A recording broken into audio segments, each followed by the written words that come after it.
Welcome friends, welcome to my YouTube channel. आइए आज हम देखते हैं constitutional provisions for education in India. मतलब हमारे जो इंडियन कॉन्स्टिट्यूशन है वहाँ एजुकेशन के लिए कौन कौन सा प्रोविजन रखा गया है, कौन कौन सा आर्टिकल इससे डील करता है। तो जैसे आप जानते हैं Indian constitution is the largest written constitution of the world. मतलब जितने भी कॉन्स्टिट्यूशन है, चाहे फ्रांस का हो, लंदन हो, या फिर आप इधर जापान हो, इधर रसिया हो, या फिर चाइना हो, सभी कॉन्स्टिट्यूशन को अगर हम देखेंगे, या फिर नेदरलैंड भी क्यों ना हो जहाँ से हम लाए हैं कुछ कुछ उसका पार्ट्स, तो वो सभी से हमारा जो कॉन्स्टिट्यूशन है वो रिटन है और सबसे लार्जेस्ट है। तो आइए देखते हैं, इसमें एजुकेशन का भी एक एस्पेक्ट्स है जिसको इनकॉर्पोरेट किया गया है।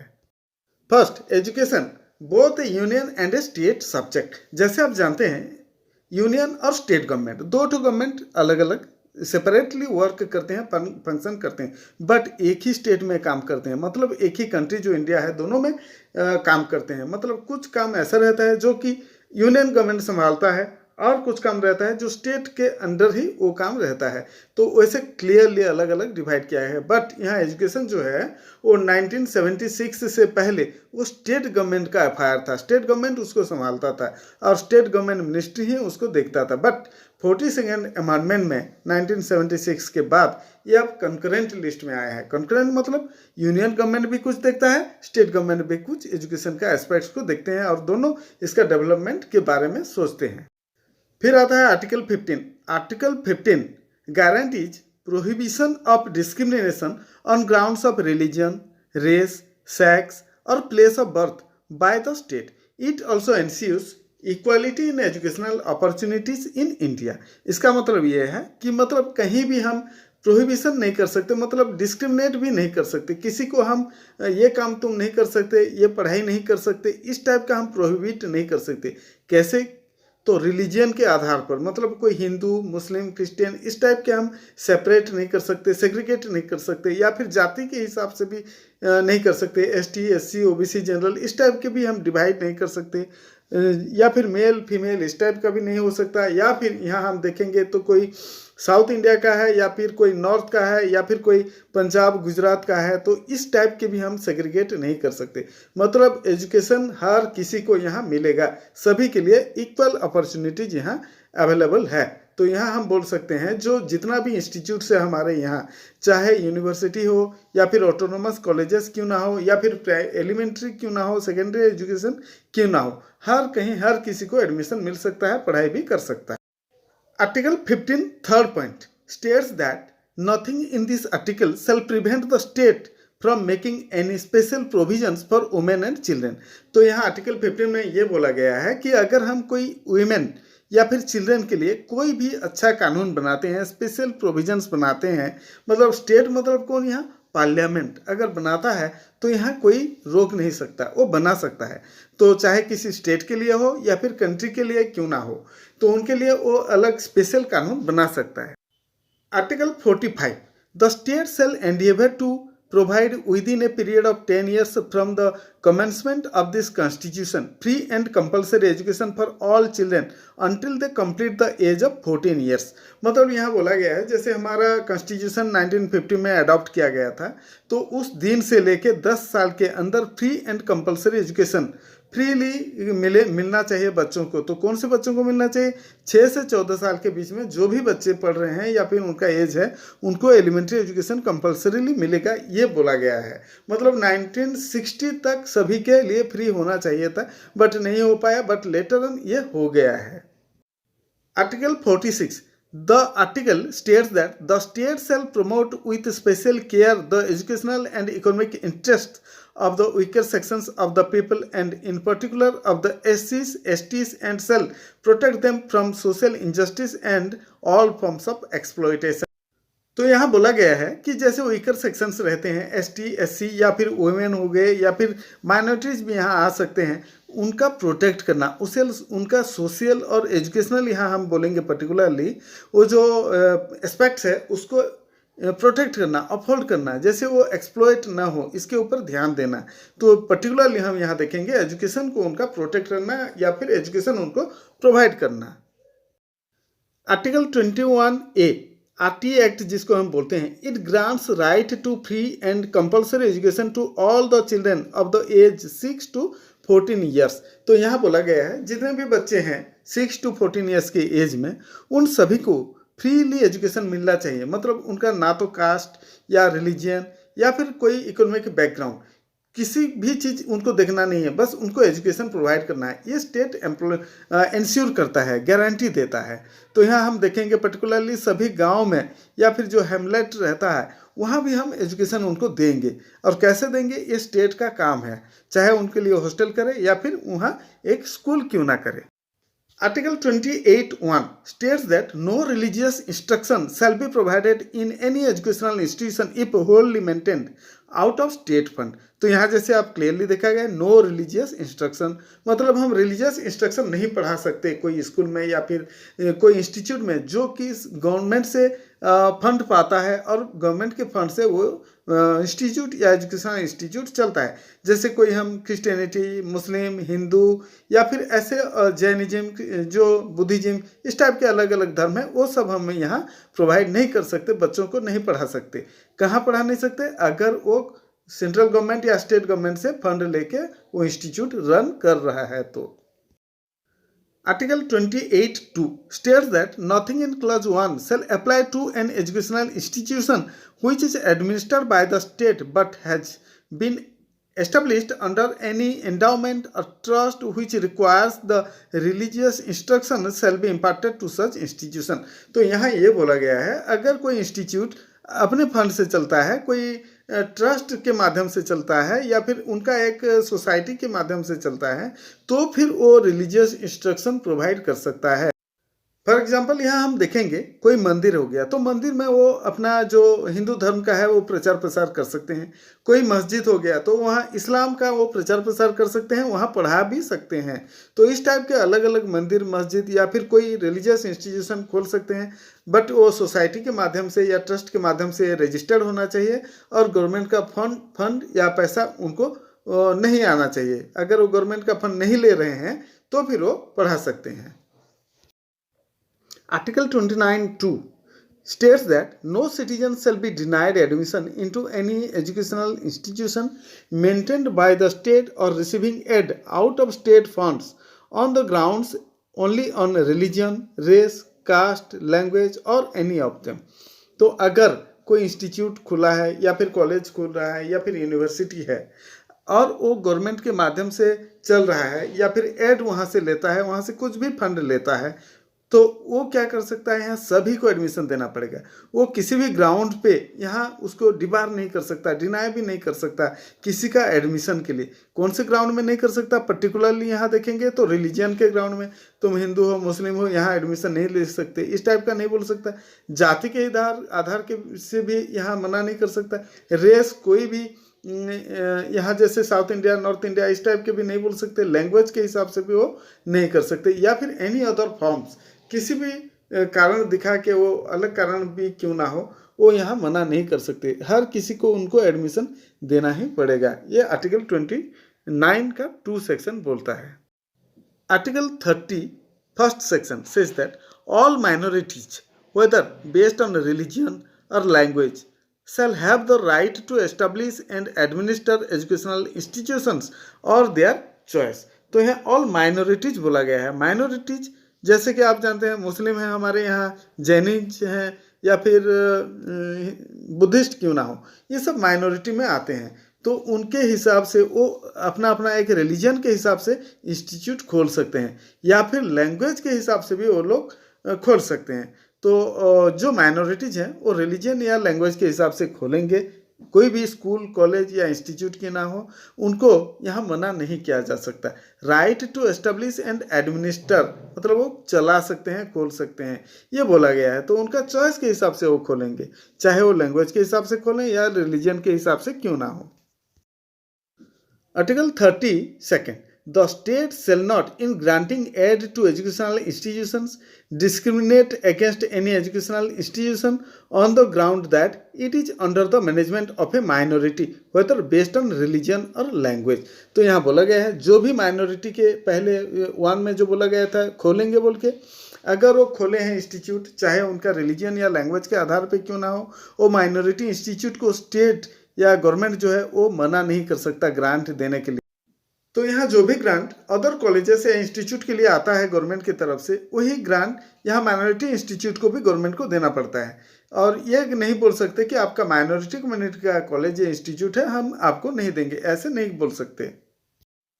Article 41, it directs the state to make effective provision for securing the right to work and right to education for all within the limits of its economic capacities and development। तो यहाँ बोला गया है article 41 में कि कोई भी state government अगर चाहे तो एजुकेशन के लिए वो कुछ भी कर सकता है, बट कंडीशन ये है कि वो अपने फंड से करे और उसका कैपेसिटी को देख के वो काम करे।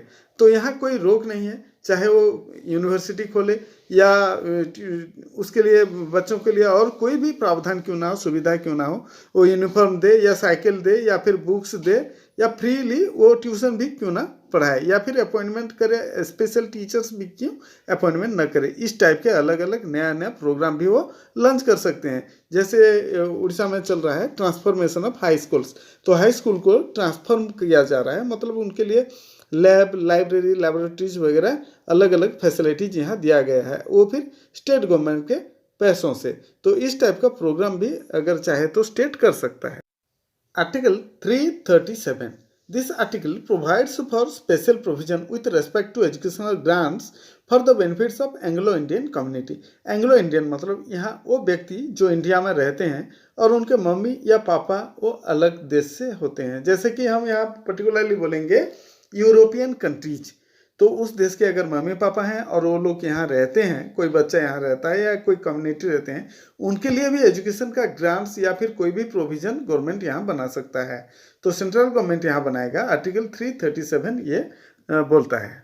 Article 354, in the constitution of India in this context recommends that it shall be the endeavor of the state to provide adequate facilities for instruction in the mother tongue at the primary stage of education to children belonging to linguistic minority communities, and the president may issue such directions to any state as he considers necessary or proper for securing the provisions of such facility।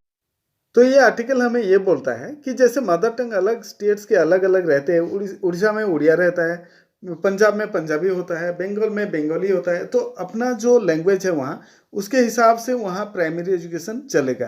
तो primary education के लिए वो अपने भाषा में education चला सकते हैं। अगर कोई एजुकेशन वहाँ स्टेट का माइनॉरिटी कम्युनिटी भी आता है तो वहाँ अगर उनका संख्या बहुत कम भी रहता है, माइनॉरिटी अगर है, माइनॉरिटी तो यहाँ हम बोलेंगे जैसे कि इंडिया में माइनॉरिटी होते हैं, मुस्लिम हो गया, जैन हो गया, क्रिश्चियन हो गया, उनका भी अगर कोई लैंग्वेज होता है वहाँ मदर टंग, तो उस लैंग्वेज में भी वहाँ पढ़ाया जाएगा।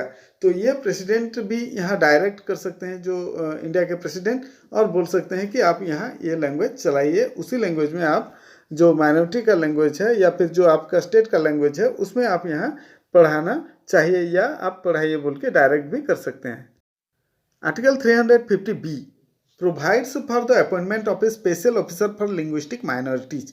जो लिंग्विस्टिक माइनॉरिटीज हैं अलग अलग स्टेट्स में या हमारे इंडिया के अलग अलग कोने में रहते हैं, उनका भाषा अलग रहता है, माइनॉरिटी ग्रुप रहते हैं, उनका उतना ज़्यादा पहुंच नहीं हो पाएगा। इसीलिए क्या है, गवर्नमेंट ऑफ इंडिया बोलता है कि एक स्पेशल ऑफिसर प्रोवाइड करेंगे और वो ऑफिसर ये जो माइनॉरिटी कम्युनिटी हैं उनका एजुकेशन को कैसे डेवलप करें या फिर उनको कैसे सेफगार्ड दें, उनको कैसे लिंग्विस्टिक प्रॉब्लम फेस करना ना पड़े, उसके लिए वो प्रोविज़न बनाते हैं गवर्नमेंट से अनुमति लेके और उनका एजुकेशन को डेवलपमेंट वो करवाते हैं। तो ये 350B बोलता है। Division and decentralisation of powers, जो पावर है वो सेंटर और स्टेट गवर्नमेंट में दो भाग में यहाँ हम डिवाइड कर सकते हैं। एक सेंटर यूज करता है और एक स्टेट गवर्नमेंट यूज करता है। और ऐसा भी है कुछ कुछ जो कि सेंटर और स्टेट दोनों के पास वो पावर रहता है। तो यहाँ क्या है, 7th शेड्यूल में ये दर्शाया गया है। तो यूनियन के पास 99 एंट्रीज है, स्टेट गवर्नमेंट के पास 61 एंट्रीज है और कंकरेंट लिस्ट में 52 एंट्रीज है। तो यहाँ ये जो एंट्रीज बोल रहा हूँ यहाँ हम पावर को यहाँ दर्शाएंगे। तो जैसे कि एजुकेशन है, एजुकेशन दोनों के लिस्ट में आता है, सेंटर और स्टेट, तो इसीलिए ये कंकरेंट लिस्ट के अंदर आता है। तो आइए देखते हैं वो एंट्रीज कौन कौन सा आता है। जैसे कि union list of education appears in the entry 13 educational and cultural relations with foreign countries. तो ये यूनियन गवर्नमेंट के, सेंट्रल गवर्नमेंट के पास रहता है। वो कल्चरल रिलेशन अगर फॉरेन कंट्री के साथ करना चाहता है तो वो सेंट्रल गवर्नमेंट ही करेगा, स्टेट गवर्नमेंट वैसे नहीं कर सकता क्योंकि उसका यहाँ पावर नहीं दिया गया है। Entry 62 institutions of national importance.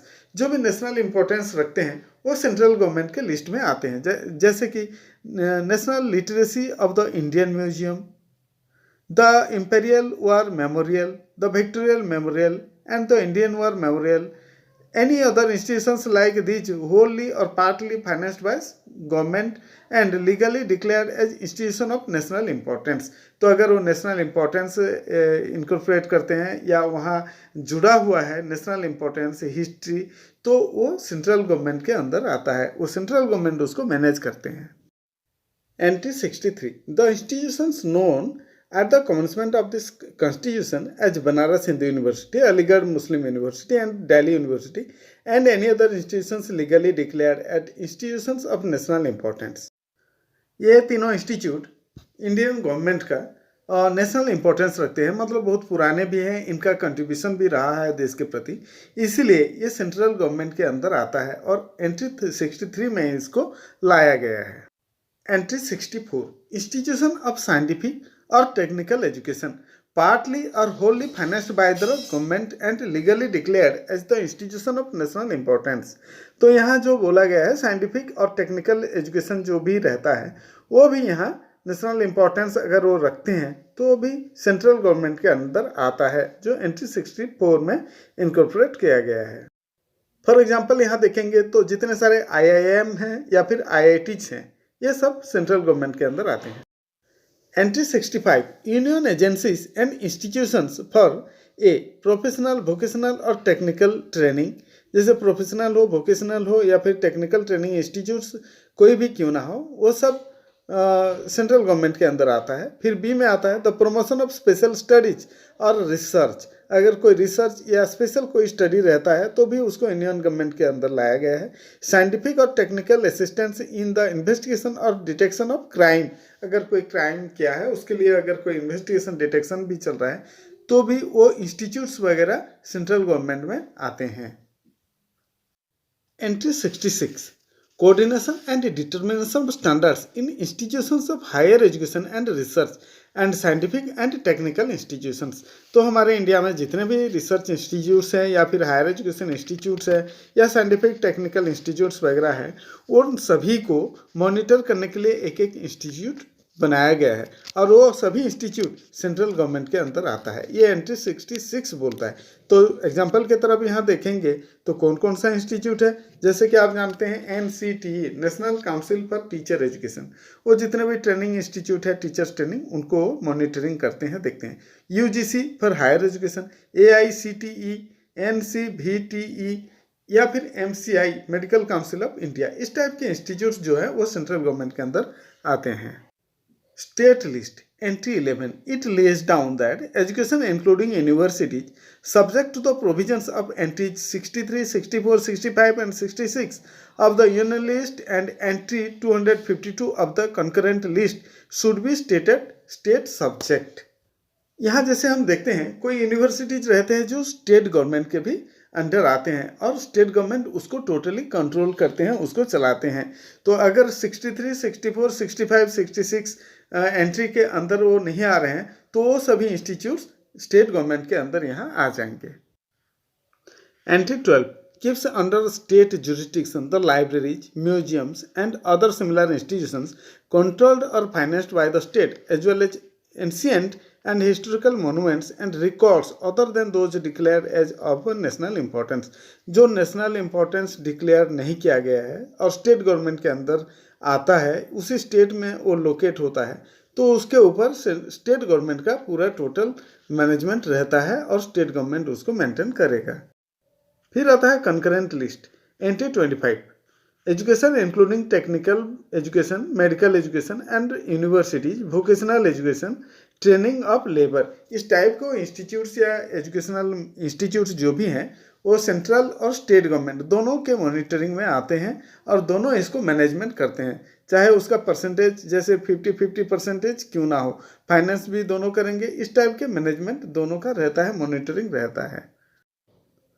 तो दोस्तों हमने अभी डिस्कस किए educational provisions contents in our constitution, मतलब हमारे एजुकेशन सिस्टम को आगे बढ़ाने के लिए कौन कौन सा प्रावधान है वो सब हमने अभी डिस्कस किए।